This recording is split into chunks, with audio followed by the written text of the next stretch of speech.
genuinely still believe that Ruben Amorim is not the problem, bro. His system is not the problem, bro. Some of you United fans are not getting that. So I made this video yesterday after the 3-1 loss to Brentford and I got mixed reactions in the comments. I still don't understand how some of you United fans just don't get this into your brain that it's not the manager that's the problem. All you man keep talking about is system. All the previous managers used the system that you man are asking for. Where did that get them? Where did that lead them to? As if that system was that perfect, if it worked, and if it was that brilliant, why are they not here? Why are they still not here? Problem is deeper, it's the club as a whole. It's some of these players that are just not good enough to play his system. Amorim has literally inherited a squad that has been touched up by so many different managers and changed by so many different managers. That's like asking a chef to make you lasagna but giving them ingredients like fucking chocolate, marshmallows and fucking quavers. Bearing in mind, there's some players at the club that have been there for over a decade. And so far, Ruben Amorim has only brought in 3 or 4 players that he actually wants at the club. How are they performing? And Mbeumo is doing great. Cunha, absolutely amazing. Dorgu on the left hand side is a perfect wing back. Sesko up front is finding his feet. Guy's trying his best to declutter all of that and rebuild.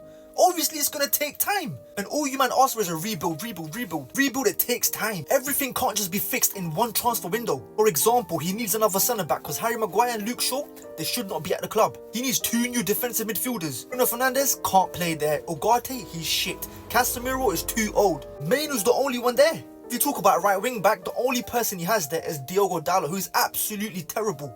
Who else does he have? Amad Diallo, who isn't even a fucking right wing back.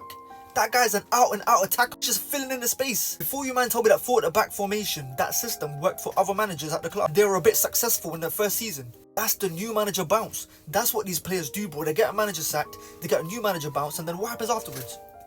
They go back to the same mentality. We need to break the cycle of just changing managers again and again and again because we're not going to get anywhere. What have some of the previous managers said about this club?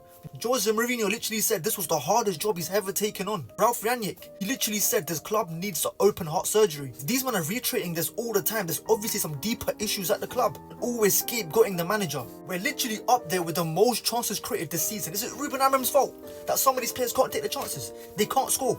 If they did, we would be higher up the table. Obviously his system is working, that's why we're creating all these chances. Some of these players are just not good enough to keep it up, pause, for the 90 minutes. At the same time, I'm not delusional enough to not agree that this guy does make a lot of mistakes. For example, the players that he picks for that starting 11. That's just his stubbornness, bro, which will get him sacked. He just fixes those mistakes and we give this guy another transfer window and he gets the few players that he needs. It's gonna turn it all around. And the same people that have been screaming Amorim out, you man better still stay on that side.